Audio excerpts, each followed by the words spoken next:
오늘 오전에 가정에 대해서 말씀을 드리면서 새 언약은 아들로 시작을 해서 하늘의 아버지, 하늘의 어머니, 하늘의 형제들이라는 참된 가정을 소개하고 있다고 말씀을 드렸습니다.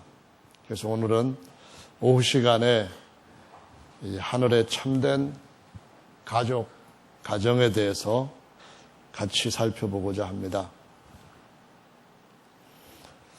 하나님은 시간을 창조하신 분이십니다. 그래서 시간은 시작한 때가 있고 지금도 시간은 계속 흘러가면서 흘러간 만큼의 이른 곳이 있습니다. 그러니까 여전히 시간은 시작점과 지금 이른 점이 있고 언젠가는 또 지금보다도 더 멀리 시간은 커져 있을 것이라는 말입니다. 근데 하나님은 시간이 없던 때부터 계시기 때문에 시간이 시작된 때부터 지금까지 이만큼이라고 한다면은 하나님은 이만큼 밖에도 계시는 분이십니다. 이만큼 안에도 다 계시는 분이십니다.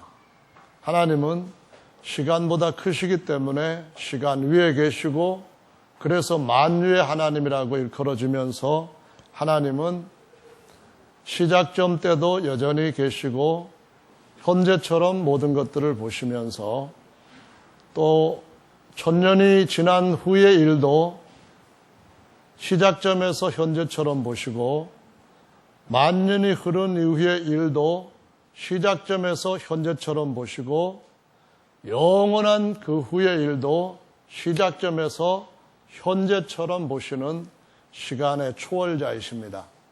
아멘. 다분히 철학적이라고 생각을 하시겠는데 하나님은 사람의 지혜로움보다도 그분의 어리석음이 사람보다 훨씬 더 지혜로운 것처럼 우리 아무리 잘 생각을 깊이 또 높이 한다 할지라도 그분을 충분히 이해하지는 못할 것이라고 말씀합니다. 하여간 하나님은 시간을 발 아래 두시고 그 시간을 초월해서 보시는 분, 또 보시면서 말씀도 하실 수 있는 분이라고 여러분 믿으시기를 바랍니다. 아멘. 그래서 하나님한테는 사실 아들을 이 세상에 보내시고 구속을 하셨던 그 2000년 전에 우리가 오늘 이 시점에서 생각할 때에 2000년 전에 그 베들레헴 또는 예루살렘에서 있던 사건은 하나님이 아담을 창조하실 때부터 보실 때 그 첫날 보실 때도 이미 4000년 후에 일어날 우리가 2000년 전에 있는 일을 생각하는 것처럼 과거로 생각하지 않고 현재로 그냥 보시는 분이시다. 그런 말씀입니다. 물론 현재로도 보실 수도 있고 4000년 후에 미래로도 보실 수 있는 분이십니다. 아멘. 그래서 하나님은 모세에게 자신을 나타내실 때에 나는 있는 자다라고 말씀을 하셨습니다. 그래서 에흐예라고 하는 히브리 하나님의 성함은 나는 있다, 있는 자다. 그러한 의미로서 하나님이 자신을 알리신 이름입니다. 그래서 하나님은 그 모세에게 자신을 그렇게 나타내시면서 나는 아브라함의 하나님이요, 이삭의 하나님이요, 야곱의 하나님이다 라고 말씀을 하심으로써 하나님께서 아브라함과 이삭과 야곱을 이미 부활해서 하늘에서 하나님의 영광의 형상으로 완성된 사람처럼 보셨다라는 말씀을 모세에게 하셨다는 겁니다. 근데 모세가 그렇게 그것을 깨달았느냐 하면은 그렇게 깨달았지 않을 수도 있습니다. 하지만은 하나님이 말씀하실 때는 어쨌든 그렇게 말씀하셨다는 겁니다.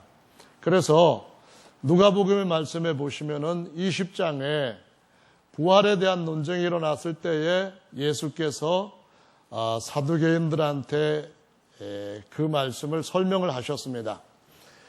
누가복음 20장 37절 말씀부터 보시면은 죽은 자의 살아난다는 것은 모세도 가시떨기 나무에 관한 글에 보였으되, 이거 출애굽기에 보였으되 그런 말이죠.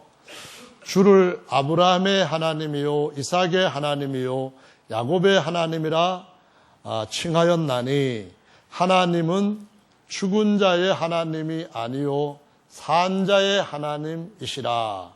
하나님에게는 또한 모든 사람이 이미 살았느니라 라고 설명을 하셨습니다.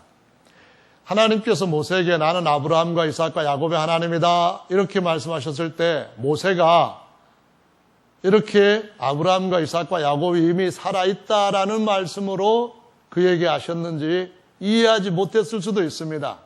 하지만 예수님은 분명히 하나님이 모세에게 그 말씀을 하실 때에 지금 내가 너희들한테 설명하는 것처럼 하나님 보실 때는 이미 아브라함도 살아있고 이삭도 살아있고 야곱도 다 살아있대 부활해서 영광의 몸으로 영원히 하나님께서 세우고자 하시는 그 모습대로 부활해 있다 그러시면서 나는 그런 살아있는 아브라함의 하나님이요 이삭의 하나님이요 야곱의 하나님이다 그런 말씀을 하시면서 아브라함과 이삭과 야곱만 살아날 것이 아니라 예수님 믿고 물과 성령으로 거듭나서 신앙을 잘 지켰던 모든 사람들은 다 부활해야 될 사람들인데 우리가 이 시점에서 볼 때는 아직까지 부활하지 않은 사람들 많이 있지만 하나님의 시각으로 모세 시점에서 보실지라도 이미 살아나야 될 우리 입장에서 우리 눈에서 볼 때 살아나야 될 사람들까지 다 살아났다라고 말씀을 하시는 겁니다.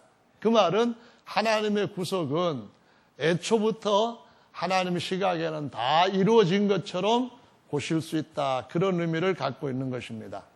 이해하시겠죠? 아멘. 또 다른 경우를 한번 보시면은 오늘 본문 말씀에 보실 때 하나님이 자신을 뭐라고 하셨는가 하면은 나는 알파와 오메가다. 처음과 나중이다. 라는 말씀을 하셨습니다. 이 말은 알파와 오메가는 시간에 연관돼 가지고 하나님의 계획이 어떻게 이루어지게 될 것인가를 말씀을 하신 겁니다.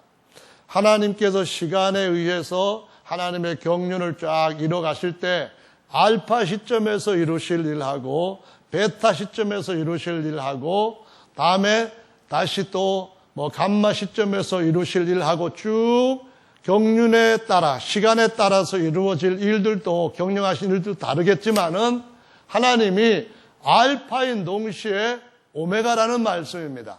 하나님이 알파인 동시에 히브리 말로 말할 것 같으면은 알레비오 타우라는 말씀입니다. 타우는 히브리어에서 알파벳 중에 맨 마지막 자음입니다.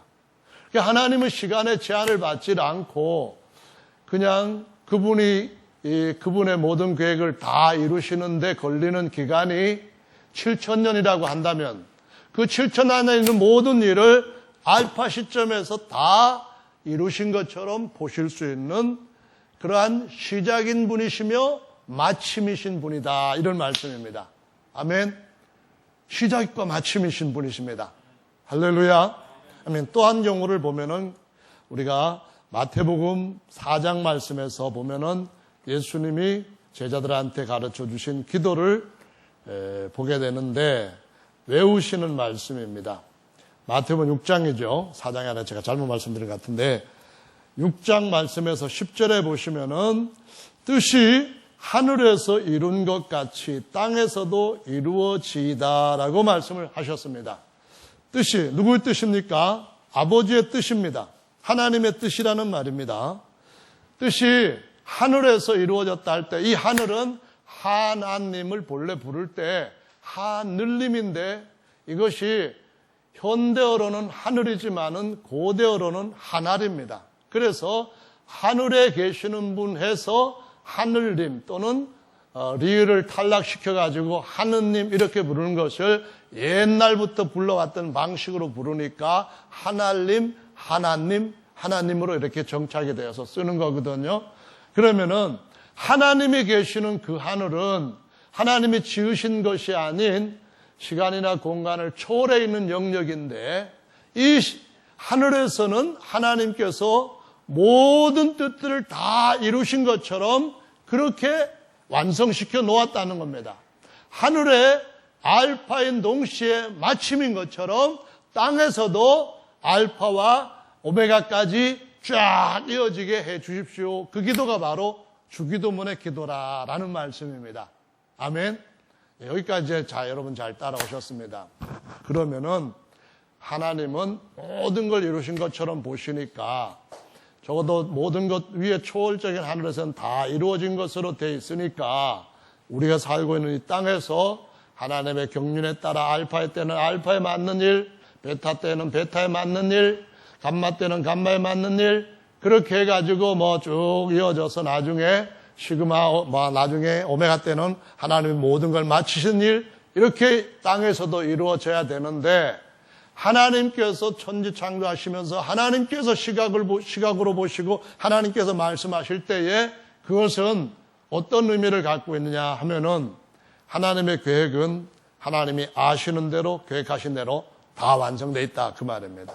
다 완성되어 있으니까 우리가 보이는 것 가지고 이러쿵저러쿵 하지 말라 그런 말씀입니다. 아멘.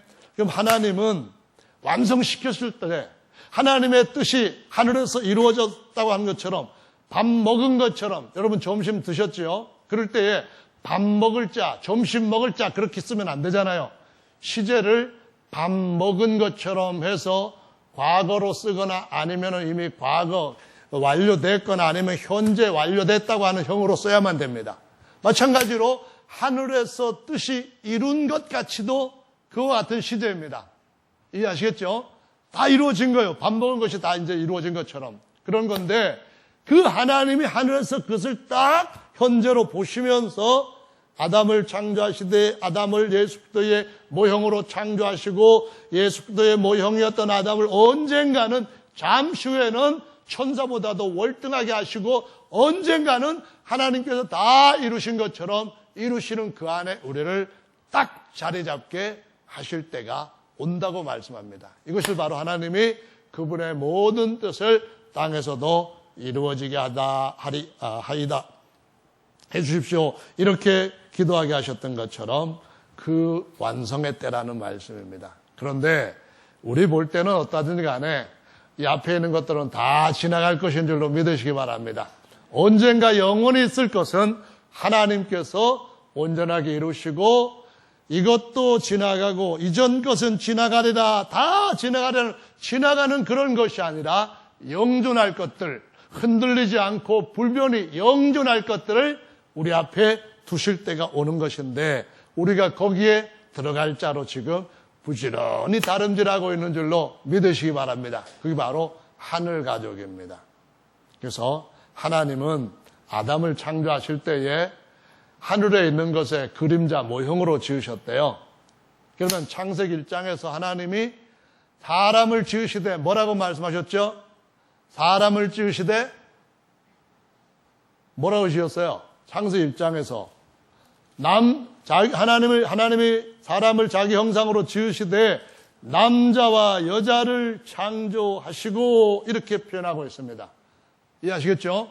그래서 둘이 합하여 한 몸이 되라 하는 것이 아담에게 그리고 하와에게 말씀하신 것입니다. 그런데 이것이 뭐냐 하면은 하늘에 하나님이 다 이룬 것처럼 마침으로 보신 것처럼 완성한 것으로 보신 것처럼 부활의 자녀들이 다 부활하고 없어져야 할 것들은 다 없어지고 있어야 할 것들은 영원히 있게 되는 완성된 모습에서 있는 것을 보시고 땅에다가 모형으로 만드셨다 그런 말씀입니다. 그래서 그리스도와 교회에 대한 그림자가 바로 아담과 하와다 그런 말씀입니다. 요즘 보면은 안상홍 증인회라고 하는 데서 안상홍을 하나님으로 하면서 하나님이 여자도 만드셨다. 아니지 그게 아니고 하나님이 왜 남자만 있느냐 아버지니까 어머니도 있어야 된다 해가지고 안상홍이는 아버지 하나님이고 어머니 하나님은 누구냐 자기들만 안다 그러면서 장길자라고 하는 여인 지금도 살아있는 그 여인을 어머니 하나님이라고 하면서 세상에 어머니도 없는 불쌍한 신자들이 많이 있는데 우리는 어머니도 있다 하면서 자기들 나름대로 뭐 참 대단한 하나님의 자녀인 것처럼 생각하는 사람들이 있습니다. 하나님은 그 여자 한 사람을 신부로 삼으신 것이 아니라 부활의 모든 자녀들을 가리켜서 하늘의 신령한 예루살렘이다라고 말씀을 하시고 있는 겁니다. 아멘. 장차 아담으로부터 시작해서 맨 마지막에 부활의 복음 안에 들어와서 부활하게 된 모든 자들의 누구라고요? 바로 그 하나님의 아들들입니다. 나 야훼는 아브라함의 하나님이요 이삭의 하나님이요 야곱의 하나님이요 또한 하나님께는 모든 자들이 살았느니라 라고 말씀하신 부활한 모든 사람들을 다 하나님께서 이루신 것으로 알파와 오메가로 시작과 마침으로 보시고 그 부활한 모든 자녀들을 한 사람으로 여기시고 그를 누구라고 하는가 하면은 영이신 하나님과 그 모든 그 부활한 사람들의 영이 영원히 하나가 되게 해서 영원토록 떨어지지 않고 그러니까 분리되지 않고 하나님 아버지께서 남편으로 가지고 계시는 모든 것들을 교회에게 그 부활의 모든 자에게 공유하게 하시기 위하여서 이것을 하늘에서 다 이루시고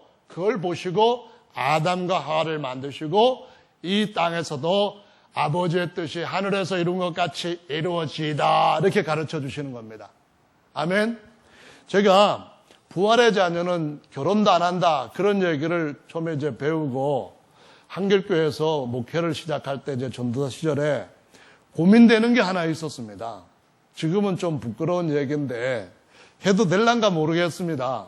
그게 뭐냐 하면은 아니 나 지금 이제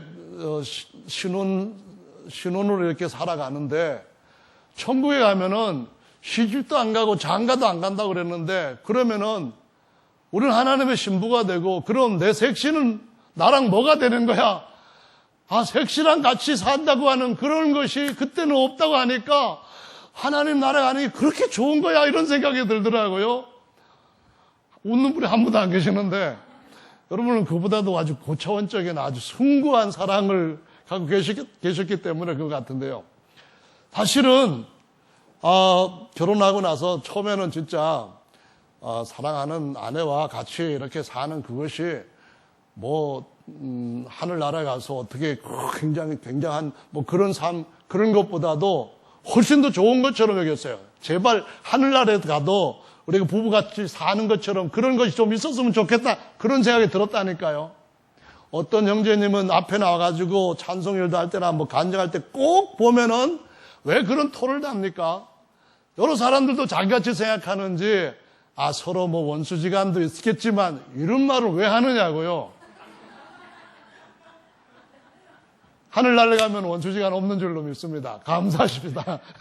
어쨌든 간에 부부라고 하는 것은 땅에서는 그 누구보다도 가까운 관계입니다. 그래서 무촌관계라는 말을 씁니다. 마디가 없어요. 한 몸이에요.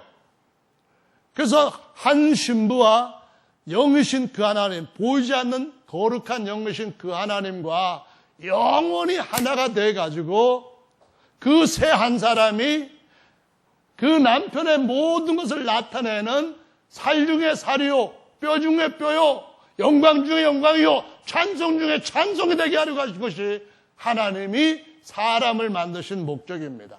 한 사람 한 사람 다 부활의 영광에 참여케 해서 그 모두를 빌립보서 1장 11절 말씀처럼 하나님의 영광과 찬송이 되게 하시는 것, 에베소서의 말씀처럼 하나님의 영광에 찬송이 되게 하려고 하는 것, 이것이 바로 아담이 내 살 중에 살이요 내 뼈 중에 뼈라고 말씀하셨던 바로 그 모든 좋은 것을 나타내는 신부의 자리에 들어가 있는 것인 줄로 믿으시기 바랍니다. 그래서 이것이 바로 우리에게 옛날에는 버림받은 땅이었는데 이제는 그런 땅이 아니고 결혼한 바 된 땅, 헵시바와 뷰울라가 되었다고 하는 이사야 62장의 그 약속이라는 말씀입니다. 할렐루야. 요즘은 제 아내가 저한테 대해서 되게 고맙게 생각합니다. 왜냐하면은 제가 옆에서 뭘 잘 못해도 뭘 할까 하면서 그냥 옆에서 그냥 설치거든요. 입으로도 그냥 뭐 하면서 막 하거든요. 그러다가 설거지 한번 해주면은 되게 좋아요. 그 진작 했으면은 더 좋아했을란가 아니면은 앞으로도 이만큼 했으니까 이제는 이만큼 해달라고 요구할란가 모르겠는데 하여간 달라졌습니다. 말하는 뜻도 달라지고 막 그냥 다시 뭐랄까요, 그 핑크색 같은 뭐 그런 쪽으로. 예. 말이란 것은 진짜로 뭘 주는 것 없이 고운 말 하면은 곱게 나갑니다. 상대방도 그 오는 말이 고와야 가는 말이 곱다, 그런 말 하는 것처럼 누구를 존중해 주는 말로 할 때에 존중해 주는 말이 자연스럽게 돌아오는 것이라고 성경에 말씀하시는데, 이 말이 왜 이렇게 중요한가 하면은요, 하나님이 사람을 부활케 하실 때에 하나님의 영광과 찬송이 되게 하시고, 하나님은 사람과 영혼이 하나가 되셔서 보이지 않는 그분을 자신을 나타내실 때에 그 안에 부활한 성도들 안에 계시면서 그 안에서 자신의 그 신성을 나타내실 때 입으로 나타내시는 거거든요. 입으로 뭐라고 탁 할 때에 입에서 말하는 것을 따라서 탁 구일이 되는 거거든요. 한번 보십시오. 빛이여 있으라 했더니 깜깜한 데서 찬란한 빛이 있습니다. 적어도 4일째 태양을 만드셨을 때 태양은 빛 자체가 아닙니다. 이건 빛이라 하지만 이거 빛 자체가 아니라 빛을 내는 전등입니다. 빛을 만든 등이에요. 빛을 내는 등이에요. 태양이든 어떤 항체든 빛 자체가 아닙니다. 빛 자체는 바로 하나님이십니다. 하나님이 말씀 딱 한마디 하시자 흑암 속에서 광명이 나타났습니다. 어둠과 광명을 갈라놓았습니다. 말씀이 그렇게 한 겁니다. 말씀으로 천지를 창조하시고 말씀으로 그 모든 것들을 붙들고 계셨는데, 본래 하나님은 그때는 입이 있는 상태로 말씀하시지 않은 것이 옛 창조입니다. 새 창조에 가서는 영원토록 빈 것을 채우는 일을 하신다는 말이에요. 창세기 1장에서 보면은 하나님이 지구를 처음 만드실 때 별들 이런 거 다 만들기 위해서 재료 만들 때 흙뭉쳐놓은 같은 그런 상태로 이걸 갖다가 뭐냐면은 형체가 없는 상태, 다시 말하면은 혼돈 상태라고 말씀합니다.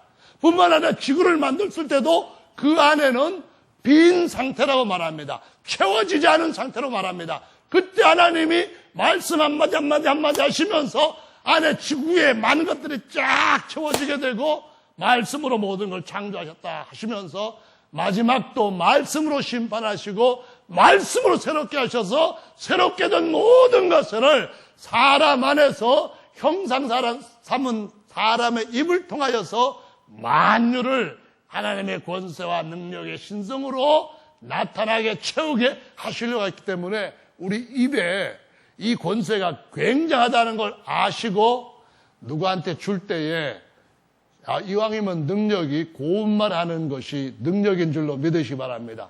화나는 대로 막말해버리거나 아니면 생각나는 대로 막말해버리거나 그러면은 하나님께서 우리를 지으신 목적에서부터 이게 점점 벗어나는 것입니다. 그래서 우리 입에서 좋은 말 나가게 해가지고 나중에 하나님이 우리를 보실 때에 내 색시는 내 살 중에 살이요 내 뼈 중에 뼈로다 이렇게 말씀하실 수 있는 그러한 헵시바와 뷸라 같은 하나님의 신부들이 다 되시기를 예수님의 이름으로 축원합니다. 아멘. 그래서 하늘의 부활의 모든 자녀들 가리켜서 하늘에 계신 우리 어머니 이렇게 표현합니다. 이것은 갈라디아서 말씀해 보시면은 4장에서 기록되고 있는데 바울이 계시를 통하여서 깨닫고 가르친 말씀입니다. 갈라디아서 4장 찾아보시죠. 22절 말씀부터 보겠습니다. 27절까지인데요. 찾으셨으면은 한번 읽어보겠습니다. 시작. 기록된 바 아브라함이 두 아들이 있으니 하나는 계집종에게서 하나는 자유하는 여자에게서 났다 하였으나 계집종에게서는 육체를 따라 낳고 자유하는 여자에게서는 약속으로 말미암았느니라. 이것은 비유니 이 여자들은 두 언약이라. 하나는 신의 산으로부터 종을 낳은 자니 곧 하가라. 이 하가는 아라비아에 있는 신의 산으로 지금 있는 예루살렘과 같은 데니 저가 그 자녀들로 더불어 종노릇하고 오직 위에 있는 예루살렘은 자유자니 곧 우리 어머니라. 기록된 바 잉태치 못한 자여 즐거워하라. 그렇지 못한 자여 소리질러 외치라. 이는 홀로 사는 자의 자녀가 남편 있는 자의 자녀보다 많음이라 하였으니. 할렐루야. 아라비아는 어디입니까? 처음 모세가 율법을 받았던 산, 시내산이 있는 곳입니다. 아라비아 광야예요. 미디안 광야라고도 표현을 합니다. 이것은 애굽에서부터 나왔을 때에 얼마 안 있어서 머물렀던 율법을 받았던 곳입니다. 그래서 광야를 40년 동안 이렇게 방황을 하다가 약속의 땅에 들어갔을 때는 다시 그 시내산으로 돌아가고 또 아라비아에서 이스라엘 백성들이 산 것이 아니니까 예루살렘이 중심이 되는 겁니다. 그래서 시내산은 지금 있는 예루살렘이니 그렇게 표현하는 겁니다. 그래서 예루살렘에 사는 모든 거민들이 누구라고요? 이것이 바로 하나님을 아브라함에다가 비유했을 때에 땅에 있는 예루살렘 모든 거민들은 하갈과 같다 그런 말입니다. 그것은 아내이긴 한데 여종 신분이라는 겁니다. 이스라엘 백성들이 하나님의 선민인데 그들은 하갈에게서 태어난 이스마엘과 같이 종의 신분도 같이 갖고 있는 아들들이라 이렇게 말씀합니다. 아멘. 그래서 하갈과 이스마엘을 언젠가는 쫓겨났다는 겁니다. 아버지의 모든 걸 물려받는 것은 이삭이었다는 겁니다. 아버지와 같이 죽을 때까지 해로하는 것은 본처였다 그런 말입니다. 땅에 있는 본처였던 사라는 죽을 수 있지만 하늘에 있는 진짜 우리 어머니는 영원히 죽지 않고 영원히 산 자들로 한 몸을 이룬 진짜 어머니인 줄로 믿으시기 바랍니다. 아버지께는 모든 아들들이 다 살았느니라. 똑같이 그 신부된 하나님의 교회, 부활의 자녀들 전체가 다 영원히 사망을 이긴 살아있는 자들인 줄로 믿으시기 바랍니다. 그래서 땅의 결혼은 육체와 육체 간의 이성 육체의 한 몸, 그겁니다. 하늘의 결혼은 영원히 무너지지 않는데 영과 영 간의 결혼입니다. 할렐루야. 하나님의 영과 우리의 영이 딱 모여서 이렇게 되면은 그러면은 결혼한 신부에게 뭘 입혀야 되는가 하면은 찬란한 극히 찬란한 영광의 몸을 입혀줄 때에 신부의 최고 드레스요 영원한 신부, 영원한 아내로서 남편이신 하나님의 모든 것을 함께 누리게 될 자리에 들어가게 될 줄로 믿으시기 바랍니다. 할렐루야. 그래서 그걸 깨닫고 나서부터는 제 아내가 저한테 좀 섭섭하게 해도 덜 섭섭하더라고요. 왜냐하면은 자기도 그런 말을 해요. 참 믿을 만한 남편은 예수님밖에 없지. 그래서 나도 그랬거든요. 피차 우리 모두가 마찬가지로 우리 신랑 되신 예수님은 정말 이 땅에 사마리아 여자에게 너 남편 데리고 할 때 남편 없다 그 말씀 그래 네 말 잘했다 그렇게 말씀하실 정도로 진짜 완전한 남편은 영원히 헤어지지 아니할 그 남편은 수고와 이별과 슬픔에 그걸 주지 않을 진짜 남편은 그분밖에 없는 줄로 믿습니다. 아멘.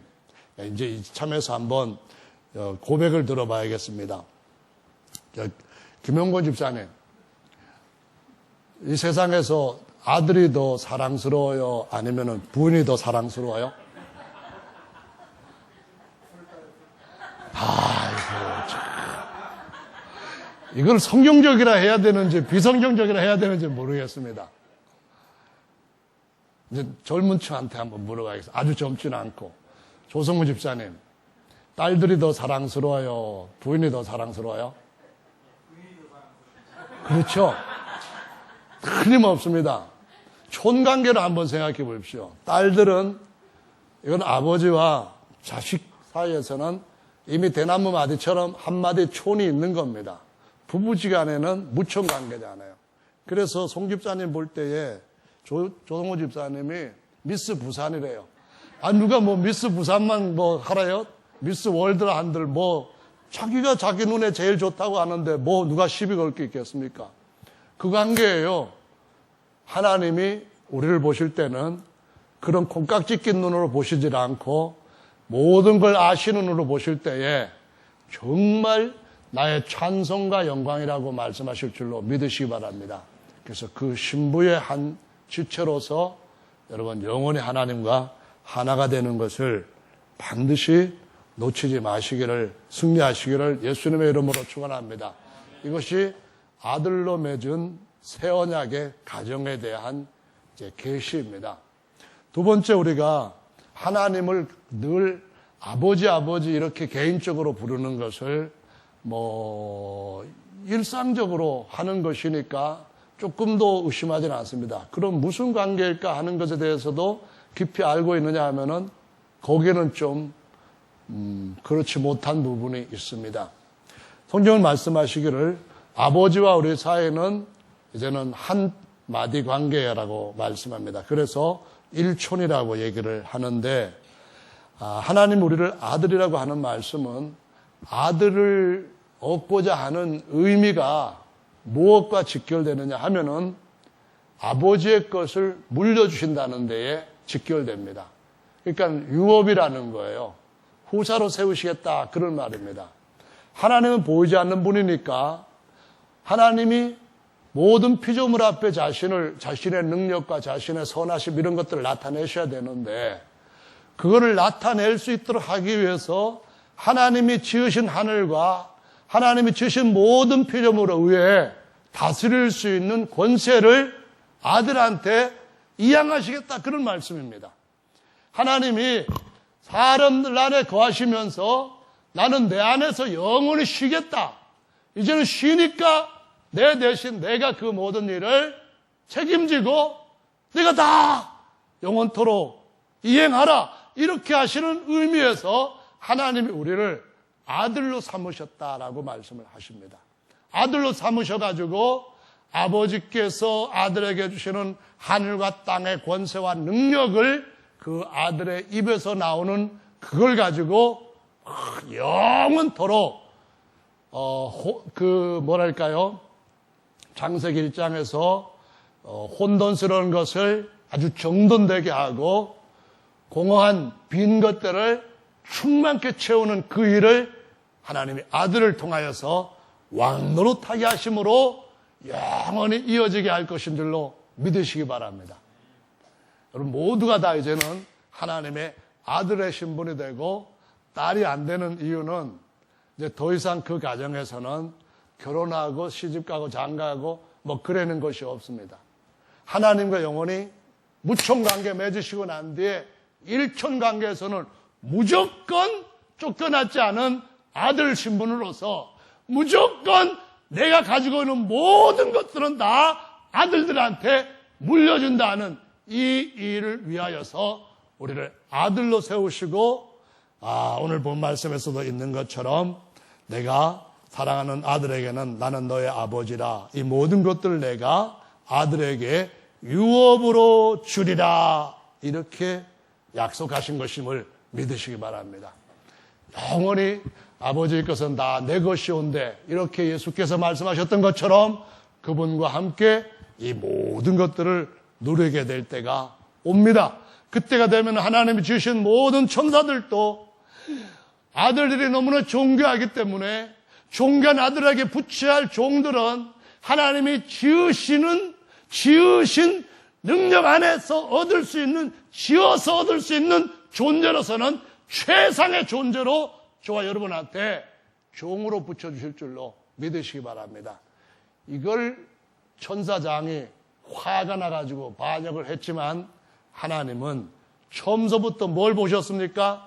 자기 아내를 미리 보신 겁니다. 할렐루야! 처음서부터 뭘 보셨습니까? 맏아들을 먼저 보신 겁니다. 할렐루야! 처음서부터 무엇을 보셨습니까? 가정을 보신 것입니다. 하나님 무엇을 보셨습니까? 처음서부터 하나님은 뿌리가 되시고 예수도는 그 가지의 줄기가 되시고 아담의 모든 후손들을 생명과 의의 나무에 가지가 되게 하시고 계시록 22장 16절에 보면은 예수님은 하나님으로서 나는 이새의 뿌리요 할렐루야 이새의 자손 이새의 가지라고 말씀하시면서 이 복에 우리 모두를 불러주신 줄로 믿으시기 바랍니다. 정말 아들이면 겁나게 놀라운 후사가 되는 줄로 믿으시기 바랍니다. 그래서 우리가 땅에서 날 때는 흙수저로 났지만은 나중에 주님이 다시 오실 때는 엄청난 복으로 주님 앞에 우리가 정말 만유를 부욕케 할 자로 세워지는 날이 곧 올 줄로 믿습니다. 할렐루야. 예, 조는 분이 한 분만 더 늘면은 말씀을 이제 5분 안에 마치도록 하겠습니다. 근데 두 마디 관계가 이촌 관계인데요. 이촌 관계는 하나님이 우리에게 예수님과 우리를 형제지간으로 삼으셨다 하는 그런 의미입니다.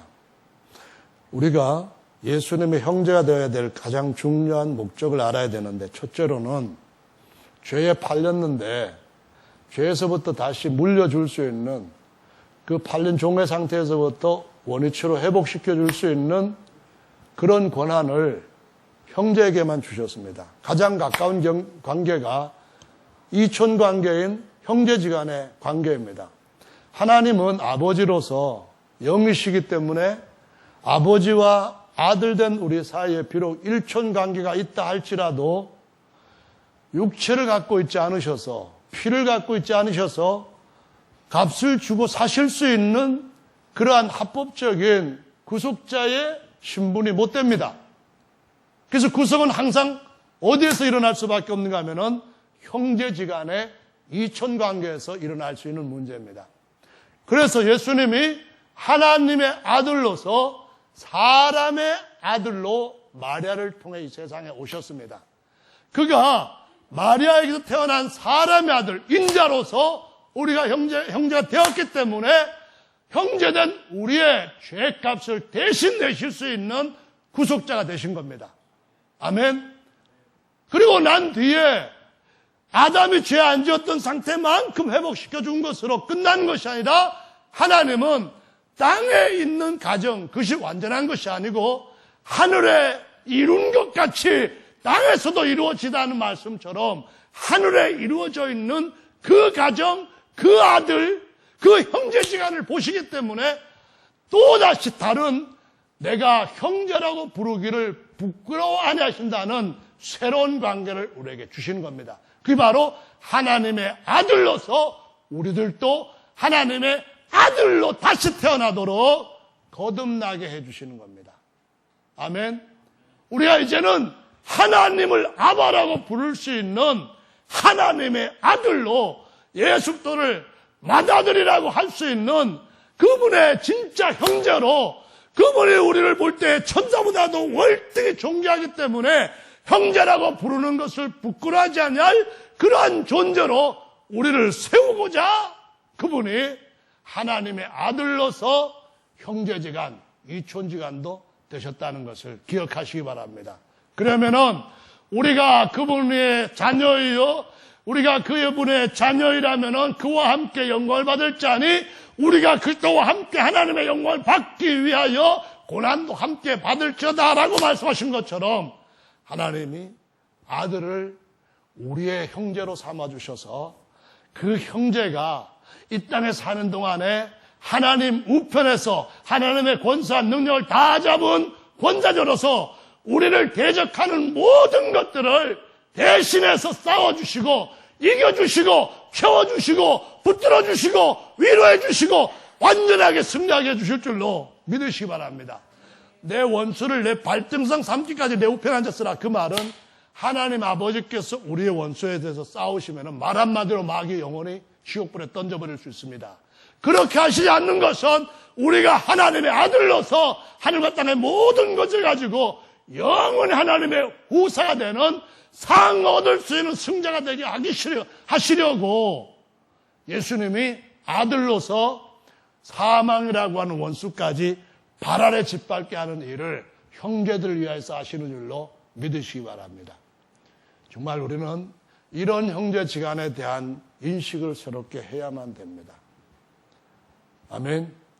우리 육신의 형제는 아무도 우리가 이길 수 없는 그러한 죄에 대한, 마귀에 대한, 귀신에 대한 그런 싸움에서 도울 수 있는 능력이 없습니다. 그냥 우리보다 더 진짜 강한 형제이신 예수님 앞에 저 형제 도와주세요, 제 육신의 형제 도와주세요, 그럴 수는 있지만은 진짜로 원수를 발 아래 박 짓밟을 완전한 승리까지 우리를 도와주시는 그분은 예수 그리스도께서 우리 영의 형제가 되셨기 때문에 가능한 것인 줄로 믿으시기 바랍니다.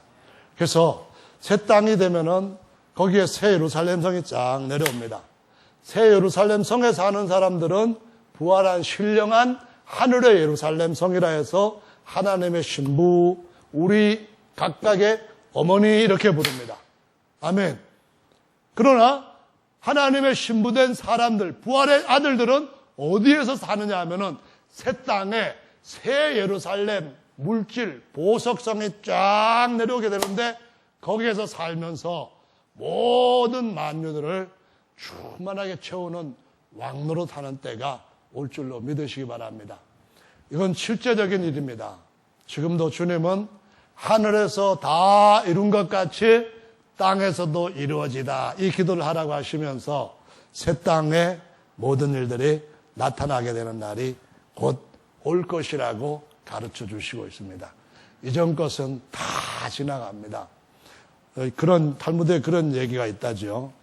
다윗이 어떤 반지 하나를 만들면서 장인한테 여기다 뭘 새기면 좋을까, 아주 군대는 좋은 문구 하나 넣어줘라 그랬는데, 뭐 생각해 보니까 성경 말씀 중에 뭐 넣고 그러면은 다 괜찮을 것 같은데 그래도 뭔가 좀 더 좋은 게 없을까 했는데 다윗한테 또 모든 사람한테 딱 맞는 뭔가 하나를 찾았답니다.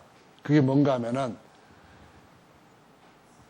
지금 있는 것들은 다 지나가리라 그거였답니다. 오늘 본 말씀 보면은 이전 것은 다 지나갔으니 보라 새 것이 되었도다. 이 새 것이 영원히 있게 될 줄로 믿습니다. 그날 저와 여러분들이 영원히 새로운 것으로서 주님의 영광에 찬송이 되시기를 예수님의 이름으로 축원합니다. 아멘. 앞으로 나오셔서 그 엄청난 약속 우리 마음속에서 다시 한번 비추어지도록 기도하시는 시간 함께 갖겠습니다.